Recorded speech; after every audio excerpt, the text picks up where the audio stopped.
귀한 이렇게 연주자들이 있음을 감사합니다.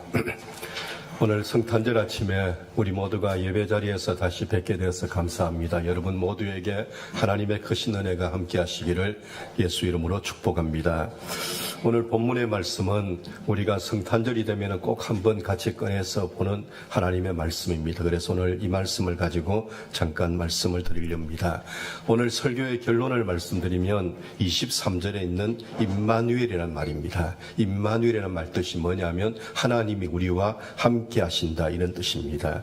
여러분은 성탄절이 어떤 날이라고 이미 다 알고 계시죠? 성탄절의 주인공은 산타클로스가 아닙니다. 성탄절의 주인공은 예수님이십니다. 근데 그 예수님은 하나님의 아들이라고 말했습니다. 다시 말하면 예수님은 하나님이십니다. 성탄절은 하나님께서 예수 그리스도를 우리에게 보내주셨다는 날인데, 이 말은 다른 말로 하면 하나님께서 우리와 함께 하시겠다고 약속하시고 그 약속을 이루어 주신 은혜를 주신 날이 성탄절입니다. 더 정확하게 말씀드리면 이 성탄절이 왜 우리에게 중요하냐면 하나님께서 우리와 같이 살겠다고 이 땅에 오신 날이기 때문에 성탄절은 우리에게 가장 큰 날이고 성탄, 거룩한 분의 탄생이라 이렇게 말하는 것입니다. 그렇기 때문에 오늘 이 성탄절 아침에 우리는 뭘 생각해야 되느냐? 오늘은 하나님께서 우리와 함께 하신다, 하나님이 나와 함께 하신다, 이 사실을 우리가 생각하며 하나님 앞에 감사하는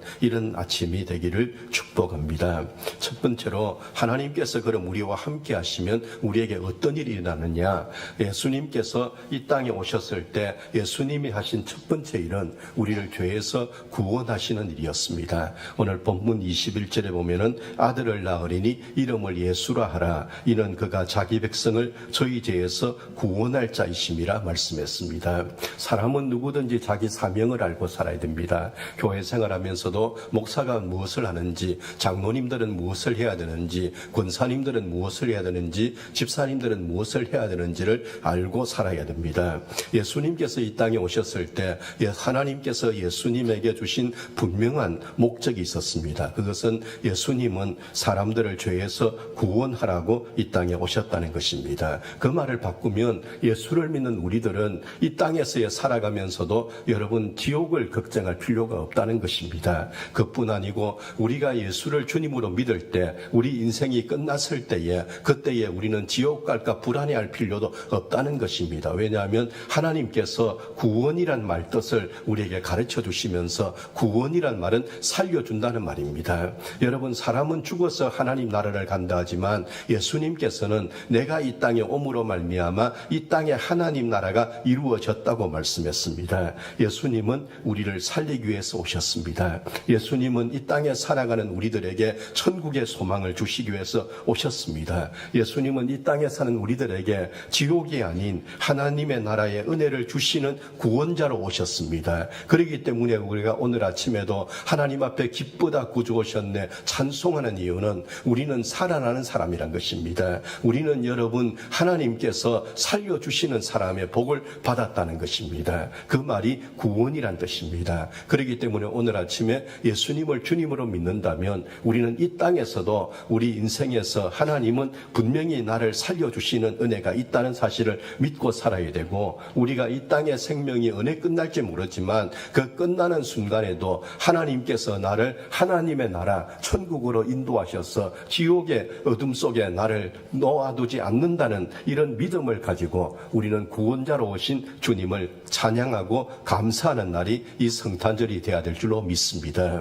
두 번째로 예수님은 우리에게 세상이 주지 못하는 기쁨을 주시기 위해서 오셨다 말했습니다. 누가복음 2장 10절에 보면 천사가 이르되 무서워 말라, 내가 온 백성에게 미칠 큰 기쁨의 좋은 소식을 너희에게 전하노라. 오늘 다윗의 동네에 너희를 위하여 구주가 나셨으니 곧 그리스도 주신이라는 말씀을 하셨습니다. 여러분, 예수님께서 태어나시는 밤에 베들레헴에 양을 치는 목자들이 있었습니다. 목자들이 양을 지키고 있는데 그날 밤 천사들이 나타났습니다. 그러면서 천사들이 목자들에게 하는 이야기가 내가 기쁜 소식을 전해주겠다. 오셨다 이러면서 예수님 탄생을 야기했습니다. 천사들이 예수님을 말하면서 예수님을 가리킨 호칭이 있습니다. 구주가 나셨으니 그리스도 곧 주시라 말씀했습니다. 구주라는 말은 구원자란 말입니다. 그리고 그리스도란 말은 기름 부음 받은 자 이 말인데, 옛날 이스라엘에서는 왕이나 예언자나 선지자 그 제사장을 세울 때에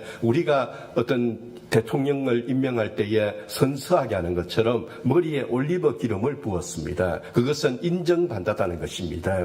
기름 부음을 받았다 그 말은 예수님께서 왕이 되시고 제사장이 되시고 선지자가 되셨다. 다시 말하면 예수님은 우리 인생의 모든 문제를 해결할 수 있는 능력을 가지고 구원자로 이 땅에 오셨다는 뜻입니다. 주라는 말은 주님이란 말입니다. 주인이란 말입니다. 왕이란 말입니다. 다시 말하면 그리스도와 주가 무슨 말이냐? 예수님은 이 땅에 오신 한 아기가 아니다는 것입니다. 예수님은 이 땅에 오신 인간이 아니다는 것입니다. 예수님은 이 땅에 오셨지만 예수님은 우리들에게 구원자가 되시고 왕이로 오셨다는 것입니다. 그래서 이 성탄절에 우리가 예수님을 기쁘게 이렇게 축하하고 감사하는 이유는 우리의 구원자가 되시고 우리의 왕으로 오신 분이 오신 날이기 때문인 것입니다. 그럼 예수님께서 우리의 왕이 되신다. 예수님 우리의 구원자가 되신다. 예수님 우리에게 왕이 되시고 제사장이 되시고 선지자 되신다는 이 말은 뭐냐? 예수님은 우리 인생의 문제를 책임져 주시는 분으로 이 땅에 오셨다는 것입니다. 여러분은 MBTI 검사를 해보셨나요? 저는 MBTI 검사를 해봤습니다. 그랬더니 저는 뭐가 나왔냐? ISFP가 나왔습니다. ISFP의 특징이 뭐냐면 책임을 지는 일을 잘 못한다는 것입니다. 좋은 점도 있습니다. 그러나 단점은 책임지는 일을 잘 못한다는 것입니다. 그래서 그런지 저는 협력받아야 일을 할 수 있습니다. 저는 연말 되면은 잠을 못 잘 때가 많습니다. 왜냐하면 어떤 일을 결정해야 되고 책임져야 될 일이기 때문에 정말 잠을 못 잘 때가 많습니다. 토요일 밤이면 밤을 새울 때가 있습니다. 내일 주일날 또 누가 무슨 이야기하면 내가 어떻게 대답해야 될까 막 이런 생각을 하면서 토요일 밤이면 솔직히 잠을 못 잘 때가 있습니다. 어떤 사람에게 부탁하는 것이 정말 조심스럽습니다. 왜냐하면 거절당하면 제 자신이 힘들기 때문입니다. 그래서 안 됩니다, 못합니다 이런 이야기를 들으면 혼자서 차 타고 빙빙 돌아다니면서 마음을 삭혀야 될 때가 있습니다. 그래서인지 누가 책임을 지고 일을 해주는 것을 저는 좋아합니다. 누가 책임을 지고 일을 해줘가지고 저는 그냥 그 결과만 듣고 그 결과만 알면은 저는 제일 좋아합니다. 여러분 저만 그럴까요? 우리는 살아가면서 책임지는 것이 어렵습니다. 아버지의 책임지고 사는 가장의 어깨는 무겁습니다. 여러분 가정에서 어머니의 책임을 져야 되는 어머니들의 책임, 그 마음도 무거울 때가 있습니다. 그런데 사람들은 책임을 지는 사람의 고민을 모를 때가 있습니다. 그래서 어떤 분이 그래요. 사장의 고민 아니야? 그 이야기를 합니다. 여러분 사장의 고민을 일하시는 분들이 알고 있을까요? 모르더라는 것입니다. 그 사람들이 자기 어떤 이익을 따라서 일을 하는 거예요. 그래서 사장이 어떤 자기의 요구대로 해주지 않으면 노조를 만들고 이상한 행동을 하지 않습니까? 책임지는 거 어렵습니다. 예수님이 이 땅에 오셔서 하신 말씀이 뭡니까? 네 길을 내게 맡겨라. 내가 인도하겠다 그랬습니다. 수고하고 무거운 짐진 자들아 다 내게로 오라. 내가 너희를 쉬게 하겠다 했습니다. 그 말은 뭘 이야기하겠습니까? 내가 책임지겠다는 것입니다. 내게 오면 된다는 것입니다. 내게 맡겨라 그랬습니다. 그래서 저도 종종 어떤 문제가 있었고 정말 힘들면 제가 그 힘든 문제를 종이에 적어서 이 강탁이 올라서 하나님 요거 가져가십시오. 그러고 찢어버릴 때가 있습니다. 그러고 나면 왠지 좀 마음이 가벼워지는 것 같아요. 문제는 여전히 있지만 그때부터는 이미 문제는 주님 손에 넘어갔다는 것입니다. 기도는 뭔지 아세요? 기도는 맡기는 것입니다. 맡겨보십시오. 하나님께 맡기면 하나님께서 우리를 가볍게 해주시는 것이 은혜입니다. 여러분 성탄절이 왜 우리에게 기쁜 날입니까? 왜 우리가 기쁘다 구주 오셨네 만백성 맞으라 이 찬송을 왜 이 성탄절 때면 우리가 부를까요? 이유가 있다는 것입니다. 그 이유는 성탄절에 우리를 책임져 주시고 우리에게 어깨의 무거움을 가져가시고 우리의 고통을 가져가시고 우리의 질병도 가져가시고 우리의 가난, 우리의 문제, 우리를 힘들게 하는 것들을 우리가 주님 앞에 맡길 때 그걸 가져가셔서 해결해 주시고 책임져 주시는 분이 이 땅에 오셨다는 것입니다. 그렇기 때문에 때문에 이 성탄절 아침에 우리는 하나님께 맡기는 사람, 그리고 하나님께 내가 맡길 때 하나님 나를 책임져 주시는 내 인생의 구원자여 왕이 오셨다는 사실을 감사하는 이런 아침이 되기를 예수 이름으로 축복합니다. 세 번째로 성탄절이 주시는 은혜는 예수님께서 나를 하나님의 자녀가 되게 해주셨다는 것입니다. 요한복음 1장 12절에 영접하는 자 곧 그 이름을 믿는 자들에게 하나님 자녀가 되는 권세를 주셨다 했습니다. 여러분, 영접이란 말은 환대한다는 말입니다. 여러분 집에 손님이 오셨습니다. 어떤 사람은 띵동했어요. 그러면 우리가 집안에서 쳐다보고 그 사람을 쳐다볼 때가 있습니다. 어떤 사람은 문을 열어줘가지고 대문 앞에서 만날 때도 있을 거예요. 그런데 어떤 사람은 여러분 집안으로 들어오게 합니다. 그러나 그 사람을 거실에 앉혀두는 사람도 있을 거예요. 그런데 진짜 손님이 오면은, 내게 정말 소중한 손님이 오면은 우리의 안방까지도 내줄 수 있다는 것입니다. 어제 저는 행복한 밤이었습니다. 왜냐하면 저희 외손녀가 저하고 같은 침대에서 잠을 잤습니다. 너무 행복했습니다. 아침에 일어나서 잠자는 그 애 얼굴을 쳐다보는데, 하나님, 이 애하고 내하고 언제 또 잠을 자보겠습니까? 그 생각이었어요. 제가 우리 손녀에게 말했습니다. 할아버지하고 언제 또 잠잘래 했더니, 할아버지 죽을 때까지 잠잘 때 되면 그거 거짓말인 거 아시죠? 그거 거짓말입니다. 그렇지만 여러분, 영접은 그런 거예요. 영접이란 말은 내 안방을 내준다는 겁니다. 여러분이 예수님을 주님으로 믿습니다. 어디까지 주님을 믿으십니까?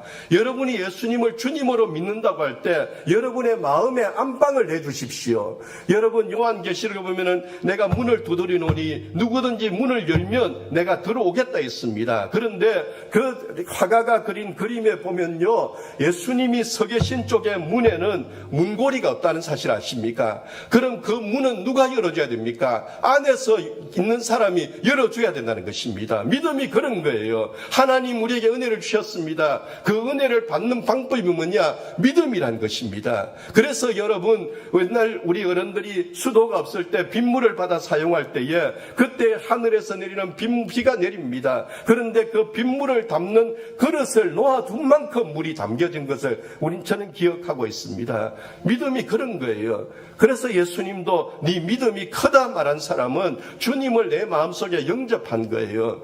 예수님을 주님으로 믿으면 어떤 일이 생깁니까? 하나님의 자녀가 되는 권세를 주신다 했습니다. 다시 말하면 하나님의 자녀로 살아갈 수 있는 힘을 주신다는 거예요. 옛날 사극을 보면요, 왕의 아들들은 여러분 신하들이 함부로 대하지 못했습니다. 왜냐하면 아버지가 왕이었기 때문입니다. 여러분, 왕의 아들만 그런 것이 아니고, 우리가 어떤 옛날 사극 보면은 암행어사가 있었잖아요. 암행어사가 여러분 암행어사 마패만 보이면 여러분 원님도 모든 사람들이 그 앞에 벌벌 떨었습니다. 이유가 뭐겠습니까? 그 마패는 왕이 준 거란 겁니다. 왕의 권세를 가지고 있다는 거예요. 예수를 주님으로 믿으면 하나님의 자녀가 된다. 그 말은 무슨 뜻일까요? 하나님이 보호해 주시는 은혜가 있다는 것입니다. 그래서 요한 1서에 보면은 하나님 보호하시는 사람, 하나님의 사람은 악한 자가 만지지도 못한다 했습니다. 저는 우리 교인들이 병원 갈 때마다 늘 하는 이야기가 있습니다. 병원에 가면 의사 선생님을 만납니다. 의사 선생님이 검사를 하죠. 그리고 그 검사한 데이터를 가지고 우리의 상태를 야기할 것입니다. 그런데 그 의사 선생님은 의학적인 지식을 가지고 그 의학적으로 검사해서 야기를 합니다.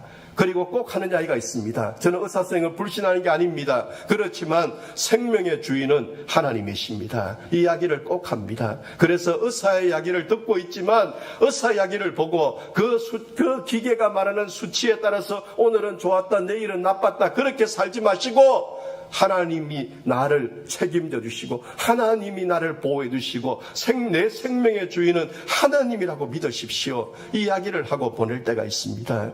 여러분, 악한 자가 만지지도 못한다는 말은 무슨 겠습니까? 살아가면서 우리도 여러 가지 일들이 생기지만 하나님은 반드시 하나님의 자녀로 믿는, 내가 하나님을 믿는 사람이고 하나님 내 아버지라고 믿을 때에 하나님이 우리를 보호하신다는 겁니다. 그래서 하나님 지켜주신다는 것입니다. 제가 어릴 때 배웠던 어린이 찬송, 아마 여러분도 불렀을 거예요. 왕 나는 왕자다. 그 찬송입니다. 하나님 나라에 나는 왕자다.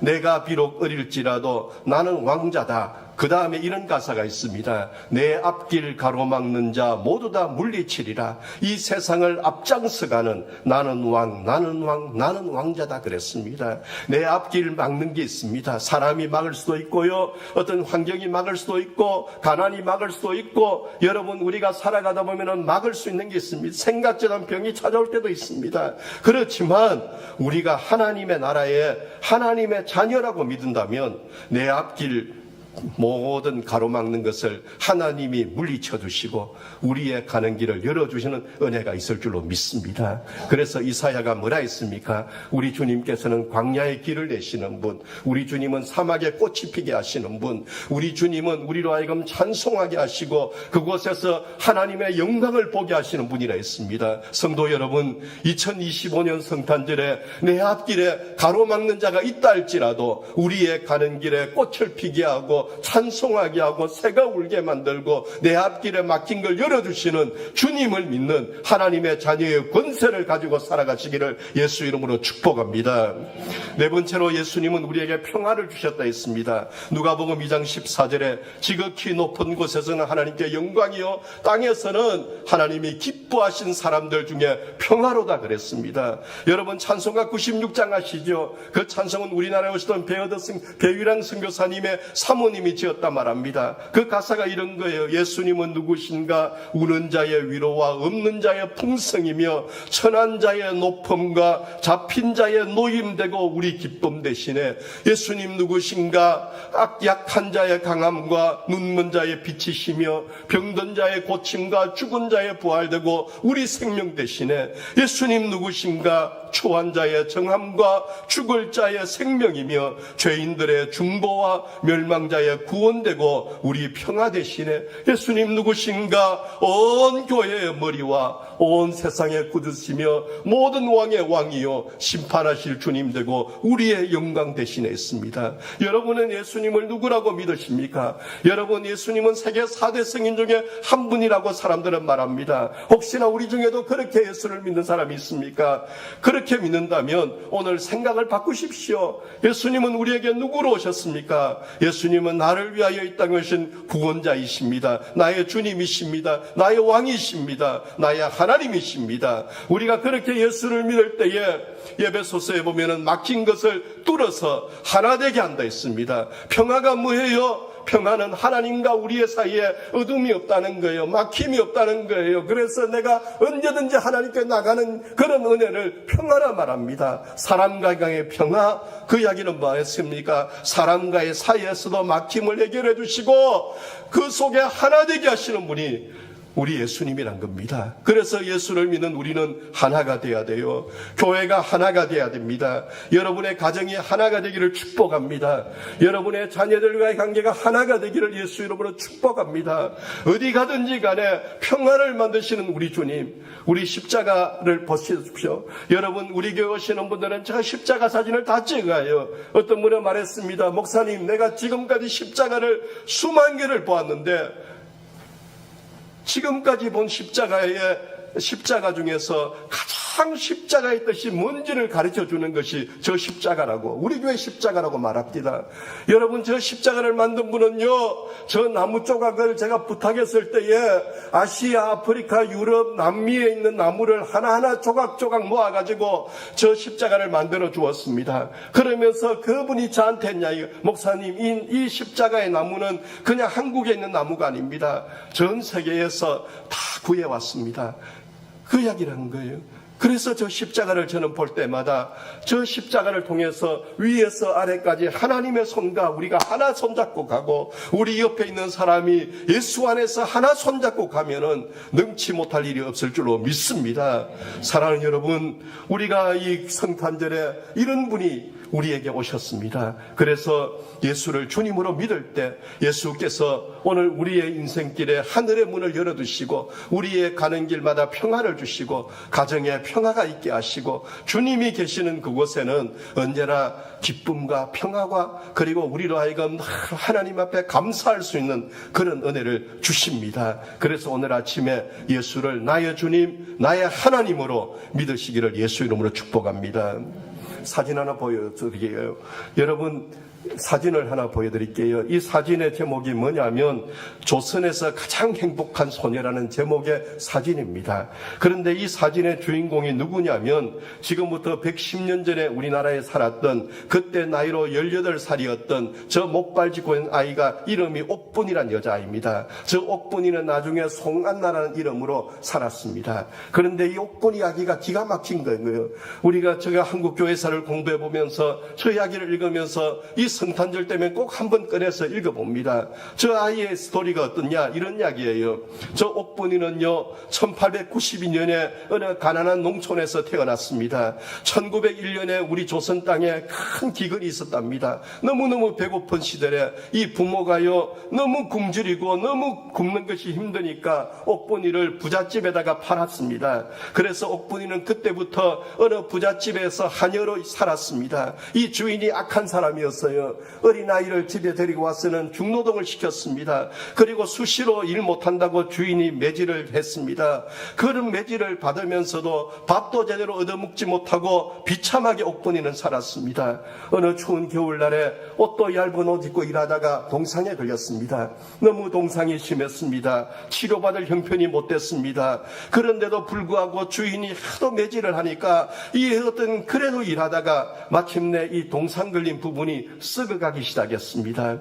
주인이 보니까 더 이상 일을 못하게 되었을 때 옥분이를 서울의 한 선교사가는 병원에 데리고 가서 그 선교사는 병원 입구에 집어 던졌습니다. 옥분이를 살펴본 선교사들이 이 아이는 살아갈 수 없다는 생각을 했습니다. 그 정도로 상처가 심각했습니다. 그 이야기를 듣고 주인이 옥분이를 그 선교사 병원에 버려두고 집에 가버렸습니다. 그때부터 8개월 동안 살아남기 위해서 엄청난 고통과 옥분이는 싸워야 했습니다. 옥분이 이야기를 쓴 책에 보면은 얼마나 고통이 심했느냐면 사경을 헤매던 옥분이가 유일하게 내가 제일 편안한 시간은 수술을 위해서 마취를 했을 때라고 그렇게 적은 글이 있습니다. 얼마나 아팠으면 얼마나 눈 뜨고 있는 시간이 힘들었으면 내가 수술하기 위해서 마취를 받고 있는 그 시간이 행복했다고. 그렇게 옥분이가 1906년 9월 달에 마지막 수술을 했는데 그때 의사들은 드디어 이 아이의 두 팔을 잘랐습니다. 한쪽 다리를 잘랐습니다. 그래서 목발집은 저 모양이 됐습니다. 1906년도에 옥분이가 병원에 있는데요. 그때 조선에 왔던 그 병원에 일하는 선교사들이 그 간호사들이 크리스마스 추리를 만들더랍니다. 그런데 옥분이는 지금까지 그런 걸 본 적이 없습니다. 그래서 물어봤답니다. 저게 뭐예요? 했더니 그 간호사들이 이건 크리스마스 때면 만드는 크리스마스 추리라고 그렇게 가르쳐 줬습니다. 책에 보면 옥분이는 그걸 보는데 새로운 세상을 보았다 말했습니다. 그때 조선에 오셨던 미국의 감리교 선교사고 간호사인 미네르바 구타벨이라는 선교사님이 미국에서 오셨어요. 이분이 성탄절 맞이해서 미국에 있는 친구에게 글을 썼습니다. 편지를 보고 있는데 그걸 지켜보던 옥분이가 옆에 와서 이야기를 하더랍니다. 선교사님, 자기를 좀 소개해달라고. 그러면서 뭐라고 했냐, 자기를 조선에서 가장 행복한 소녀라고 편지에 써달라고 했습니다. 이 선교사가 깜짝 놀라가지고 물었답니다. 너가 어떻게 조선에 제일 행복하냐? 너 두 팔도 잘리고 다리도 한쪽 잘렸는데 너가 어떻게 행복하냐 했더니 옥분이가요 6가지 감사의 조건을 이야기하더랍니다. 첫 번째 뭐냐? 의사들이 옥분이의 모든 고통을 없애주어서 감사하다. 두 번째는 병원에 온 이후에 한 번도 매를 맞은 적이 없어서 감사하다.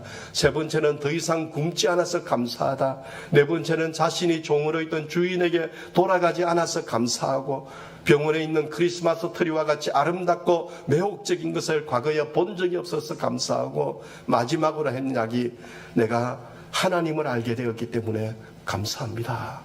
그렇게 말했답니다. 그리고 나서 이렇게 선교사님에게 말했다고 저 책에 썼습니다. 두 손이 없고 발이 없는 하나밖에 없는 나 옥분이도 예수님이 사랑한다고 말했어요.